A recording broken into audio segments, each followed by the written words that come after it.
SCP-038, aka the Everything Tree.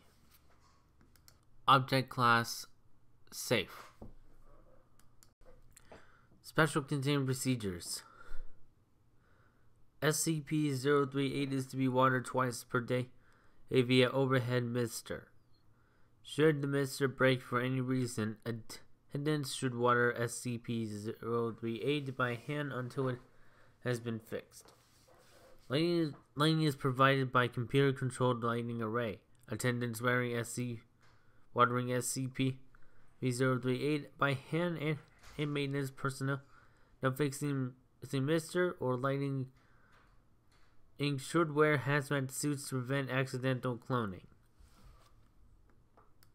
Description: SCP-038 was found on an abandoned farm in New York in 1900.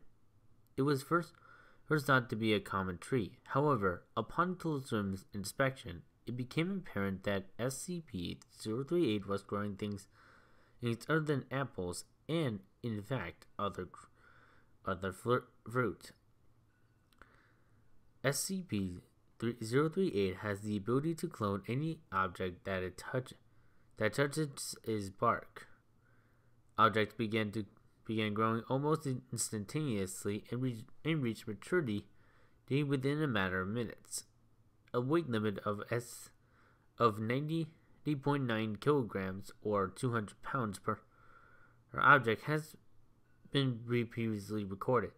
Objects that SCP-038 has thus far cloned include apples, oranges, watermelons, eggplants, candy bars, snack foods, see Addendum 1, televisions, toasters, laptops, keys, see Addendum 2, chairs, wine, DVDs, CDs, see Addendum 3, cats, dogs, and people.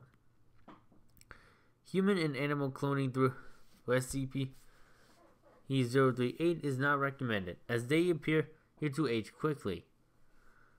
The majority of these clones live on average 2 weeks. After thorough examination of the deceased clones, it has been determined that they had begun to ferment before death. Object is currently held on Site-23, and there are currently no plans to move it.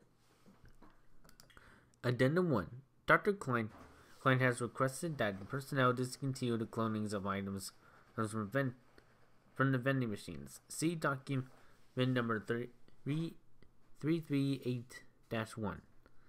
Addendum 2. Dr. Klein has requested that personnel discontinue cloning of personal items. See document number 338-1. Addendum 3. Dr. Klein has requested personnel discontinue of the cloning of movies and music. See document number 338-1.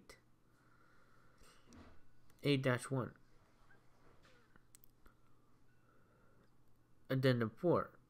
Dr. Klein has requested that personnel discontinue the cloning of cans of Miller, Budweiser, and Foster's. Dr. Klein has further expressed customary disapproval for the quality of such cloned items. See document 338-1B.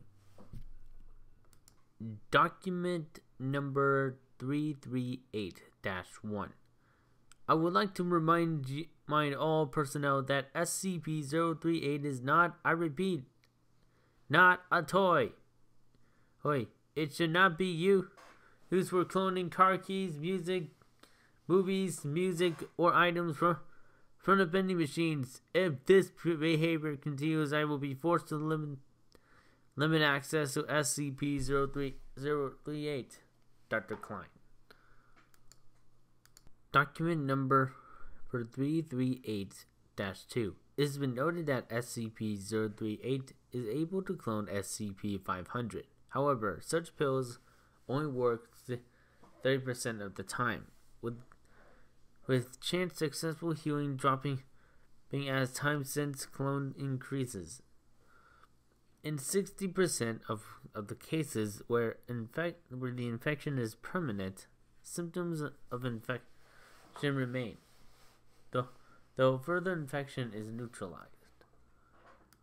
SCP-038 Partial Testing Log. Select experiments as only. For full test records and reports, contact affiliated researchers for authorization. Date: September 8th. Intent: confirmation of mass limit. Investigation into consequences exceeding the limit. Summary tests of test results. 400-pound steel ingot made contact with the outer bark of SCP-038. Chamber vacated as a precaution. Clone ingot, it grew at typical speed, but growth halted abruptly short of completion. Examination of the end of the aborted facsimile revealed a rough texture superficially resembling a miniature scale tree bark.